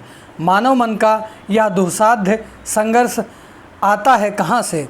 आत्मा का धरातल मनुष्य को ऊपर खींचता है और जैव धरातल का आकर्षण नीचे की ओर खींचता है। आत्मा को जो धरातल है वो मनुष्य को ऊपर खींचता है और जो देव धरातल है वह आकर्षण नीचे की ओर ले जाता है। कहने का मतलब ये है, जो आत्मिक जीवन है, जो आध्यात्मिक जीवन है, वो मनुष्य को उदात्त करता है, ऊपर की ओर ले जाता है, और जो धरातल जो भौतिक जीवन है वो सांसारिक प्रेम को दर्शाता है। मनुष्य जब पशुओं से अलग होने लगा, यह वेदना तभी उसके साथ हो गई। मनुष्य जब पशुओं से अलग होने लगा तो यह जो वेदना थी तभी उसके साथ हो गई। यहाँ पर बहुत महत्वपूर्ण तथ्य यह है कि मानवता ही मनुष्य की वेदना का उत्तम नाम है ना? वही मनुष्य है कि जो मनुष्य के लिए मरे।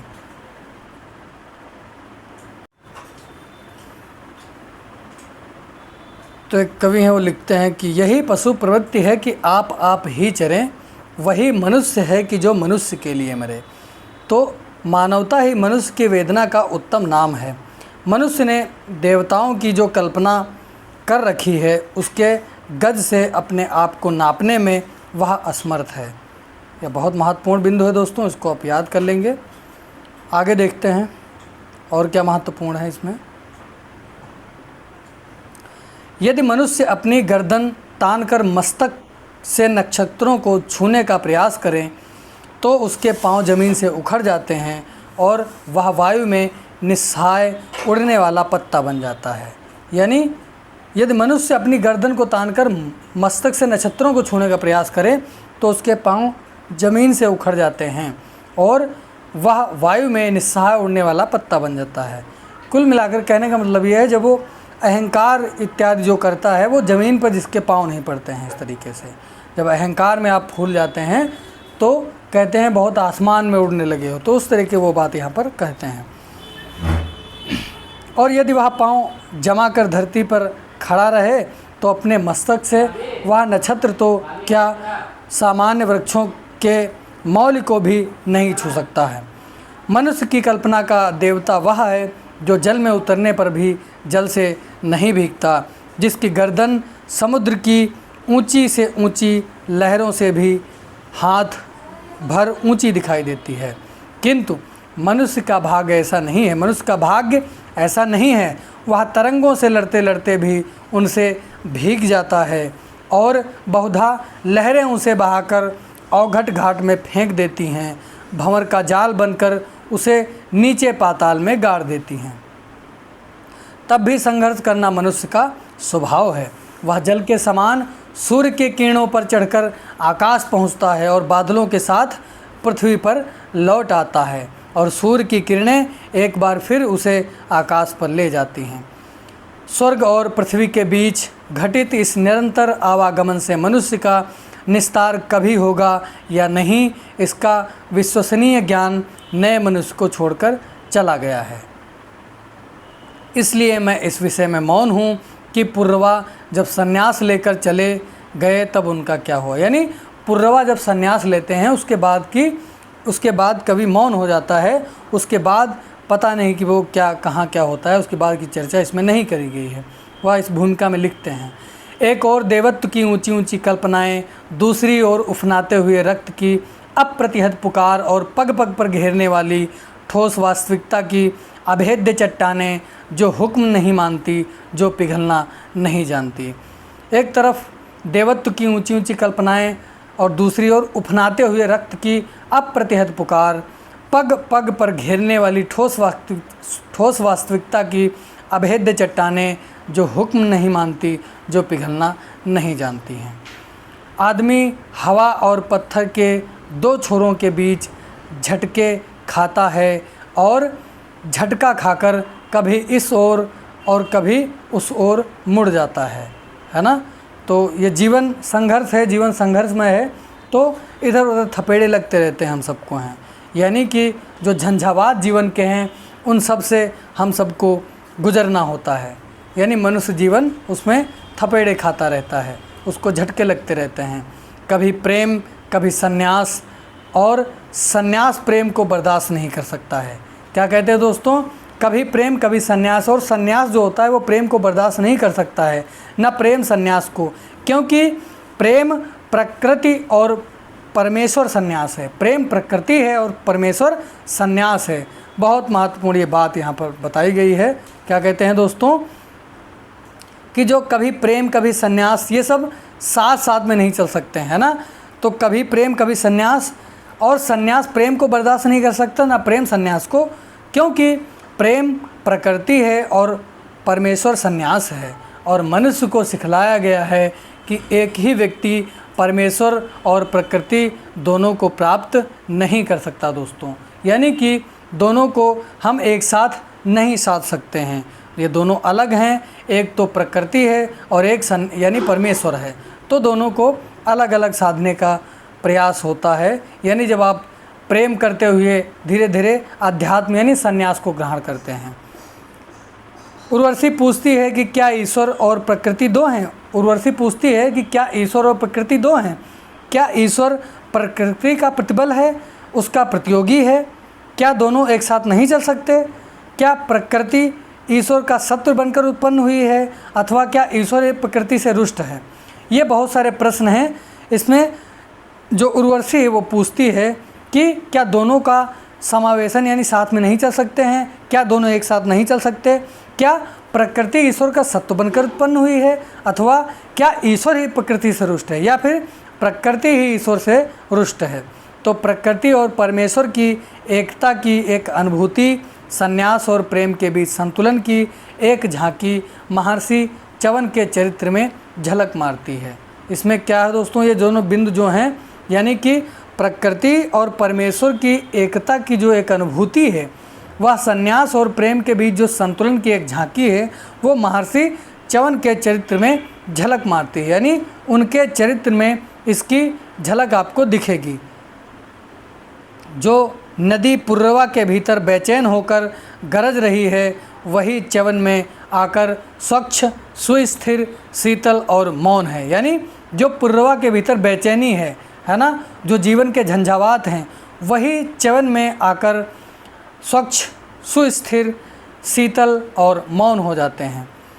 यहाँ पर एक बहुत महत्वपूर्ण तथ्य है दोस्तों, संन्यास में समाकर प्रेम से और प्रेम में समाकर संन्यास से बचना जितना कठिन है, संन्यास और प्रेम के बीच संतुलन बिठाना कदाचित उससे भी कठिन कार्य है।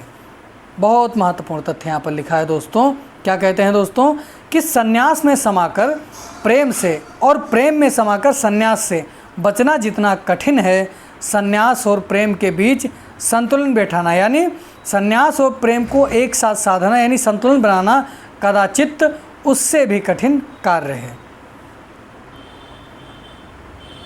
देवता वह नहीं जो सब कुछ को पीठ देकर सबसे भाग रहा है, देवता वह है जो सारी आसक्तियों के बीच अनासक्त है, सारी स्पृहाओं अर्थात इच्छाओं को भोगते हुए भी निष्प्रह और निर्लीम है। कहते हैं कि देवता वह नहीं है जो सब कुछ को पीठ देकर, यानी सबसे भागता फिर रहा है, भाग रहा है। देवता वह है, कहते हैं देवता वह है जो सारी आसक्तियों के बीच अनासक्त है, यानी सारी आसक्तियां हैं। आप भौतिक जीवन में भी अध्यात्म महसूस कर सकते हैं, अध्यात्म का पालन कर सकते हैं। जो सारी आसक्तियों के बीच अनासक्त है, यानी सारी भौतिक जीवन को जीते हुए भी वह आध्यात्मिक जीवन जी रहा है। सारी स्पृहाओं को भोगते हुए भी निष्प्रह और निर्लीम है, यानी सारी जो इच्छाएं हैं उनको भोगते हुए, उनका आनंद लेते हुए भी निष्प्रह है, अर्थात इंद्रियों से परे है, यानी इच्छाओं से परे है। यानी कि वह भौतिक जीवन को जीते हुए भी आध्यात्मिक जीवन को जी लेता है। क्योंकि मनुष्यता वही है जब दोनों के बीच आप अच्छे से, है ना, संतुलन बना के रखते हैं। फिर वही बात, पानी पर चलो किंतु पानी का दाग नहीं लगे, किंतु पानी पर चलकर भी पानी के दाग से बचता कौन है ना। कहते हैं ये वही बात हो गई, जिस तरीके से पानी पर चलो किंतु पानी का दाग नहीं लगे, ऐसा असंभव है ना, ऐसा असंभव है दोस्तों। किंतु पानी पर चलकर भी पानी के दाग से बचता कौन है, और पानी पर चलकर भी पानी के दाग से कौन बचता है? क्या वह औशनरी और सुकन्या के साथ है? क्या वह औशनरी और सुकन्या के साथ है? यानी औशनरी उनकी जो पत्नी है और सुकन्या जो च्यवन ऋषि के सहधर्मिणी है उसके साथ में है क्या यहाँ? अथवा वह भी जो उर्वशी के प्रेम में है, अथवा क्या वह भी है जो उर्वशी के प्रेम में है? क्या वह च्यवन की पत्नी है? अथवा वह भी जो पुरुरवा की गोद में है? प्रश्नों के उत्तर रोगों के समाधान मनुष्यों के नेता दिया करते हैं। प्रश्नों के उत्तर और रोगों के समाधान मनुष्यों के नेता दिया करते हैं। अब यहाँ पर एक बहुत महत्वपूर्ण पंक्ति है, कविता की भूमि केवल दर्द को जानती है, केवल बेचैनी को जानती है, केवल वासना की लहर और रुधिर के उत्ताप को पहचानती है ना। कहते हैं कविता दोस्तों, कविता की भूमि केवल दर्द को जानती है ना। तो यह भूमिका से बहुत महत्वपूर्ण तथ्य है। मान लो कविता आप सब पढ़ते होंगे तो इसमें लिखा है कि कविता की भूमि केवल दर्द को जानती है, क्योंकि कविता वेदना से उत्पन्न होती है। कविता की भूमि केवल दर्द को जानती है, केवल बेचैनी को जानती है, केवल वासना की लहर और रुधिर के उत्ताप को पहचानती है। और वेदना की भूमि चूंकि पुरुरवा के संन्यास पर समाप्त नहीं हुई, इसलिए औशनरी की व्यथा ने कविता को वहाँ समाप्त होने नहीं दिया। किंतु नेता की सी एक जगह मैं भी कह गया हूँ, जब देवी सुकन्या यह सोचती हैं कि नर नारी के बीच संतुलन कैसे लाया जाए, तब उनके मुख से यह बात निकल पड़ती है कि यह सृष्टि वास्तव में पुरुष की चेतना है। इसलिए रचयिता ने पुरुषों के साथ पक्षपात किया, उन्हें सत्व हरण की प्रवृत्तियों से पूर्ण कर दिया। किंतु पुरुषों की रचना यदि नारियां करने लगें, पुरुष की कठोरता जाती रहेगी और वह अधिक भाव प्रवण एवं मृदुलता से युक्त हो जाएगा। इस पर आयु यह दावा करता है कि मैं ही तो वह पुरुष हूँ जिसका निर्माण नारियों ने किया है। इस पर आयु यह दावा करता है कि मैं ही तो वह पुरुष हूँ जिसका निर्माण नारियों ने किया है। आयु का कहना ठीक था और वह प्रसिद्ध राजा भी हुआ जिसका उल्लेख ऋग्वेद में आया है। किंतु उल्लेख इस बात का भी है कि युवक राजा सुश्रवा ने आयु को जीतकर उसे अपने अधीन कर लिया था। फिर वही बात, पुरुष की रचना पुरुष करे तो वह त्रासक होता है और पुरुष की रचना नारी करे तो लड़ाई में वह हार जाता है। यानी पुरुष की रचना पुरुष करे तो वह त्रासक हो जाता है और पुरुष की रचना नारी करे तो वह लड़ाई में हार जाता है। आगे देखते हैं, समस्या युद्ध की हो अथवा प्रेम की, कठिनाई सर्वत्र समान है। बहुत महत्वपूर्ण बिंदु यहाँ पर है दोस्तों। क्या कहते हैं? समस्या युद्ध की हो अथवा प्रेम की, कठिनाई सर्वत्र समान है। यानी दोनों तरफ में क्या होते हैं दोस्तों? कठिनाइयाँ होती हैं। यानी समस्या युद्ध की हो या प्रेम की हो, कठिनाइयाँ तो हमेशा सभी जगह होती हैं, है ना। चाहे प्रेम करें आप, चाहे युद्ध करें, दोनों में कठिनाइयाँ होती हैं। एकांत में कोई नहीं मानता कि बगनका पहनकर अच्छा काम है, यानी एकांत में कोई नहीं मानता कि बगनका पहनना अच्छा काम है, किंतु बाहर आते ही हर कोई उसे पहचाना चाहता है क्योंकि और लोग बगनके पहने हुए हैं। क्योंकि दोस्तों कि आगे देखते हैं, युक्ति तो यही कहती है कि नकाब पहनकर असली चेहरे को छिपा लेना से पुण्य नहीं बढ़ता होगा, है ना। कहते हैं युक्ति तो यही कहती है कि नकाब पहनकर असली चेहरे को छुपा लेना, यानी चेहरे पर जो एक तरीके से जो दिखावा है, जो छलावा है, छिपा लेने से पुण्य नहीं बढ़ता होगा। फिर भी हर आदमी नकाब लगाता है, क्योंकि नकाब पहने बिना घर से निकलने की समाज की ओर मनाही है। कहते हैं हर आदमी में होते हैं 10-20 आदमी, जिसको भी देखना हो कई बार देखना। इस तरीके से आदमी कई तरीके के चेहरे बनाता है ना। हर आदमी में होते हैं 10-20 आदमी, तरह तरह के उसमें चीज़ें हैं। एक तरीके से नाटकीय मंच में तरह तरह के उसके किरदार हैं जो बदलता रहता है, अपने चेहरे पर एक दिखावा करता है। किंतु उस प्रेरणा पर तो मैंने कुछ कहा ही नहीं, जिसने 8 वर्ष तक ग्रसित रहकर यह काव्य मुझसे लिखवा लिया, अकथनीय विषय है। शायद अपने से अलग करके मैंने उसे देख नहीं सकता, शायद वह अलिखित रह गई, शायद वह इस पुस्तक में व्याप्त है। तो यह दोस्तों पटना 23 जून 1961 रामधारी सिंह दिनकर, यानी यह भूमिका पटना में उन्होंने लिखी थी, यानी इसका प्रकाशन भी वहीं किया होगा 23 जून 1961 रामधारी सिंह दिनकर। इस तरीके से हमने भूमिका को अच्छे से पढ़ लिया है और सत्र बहुत लंबा हो जाएगा, इसलिए हम इस सत्र को यहीं पर रोक रहे हैं। कविता आपको अगर पूरी पढ़नी है तो आप कमेंट करके बताएंगे, अन्यथा जो महत्वपूर्ण हैं, समय को देखते हुए जो महत्वपूर्ण तथ्य हैं, क्योंकि दोस्तों इनकी जो कविताएं हैं दोस्तों वो सुनने वाली, पढ़ने वाली, जब आप खुद से पढ़ेंगे तो सारी चीज़ें आपको बहुत अच्छा लगेगा, काव्य का आनंद आप ले पाएंगे। तो हम अगले सत्र में जो महत्वपूर्ण इनकी कविता होगी, उर्वशी जो महत्वपूर्ण पद्य खंड होंगे उनको हम पढ़ेंगे।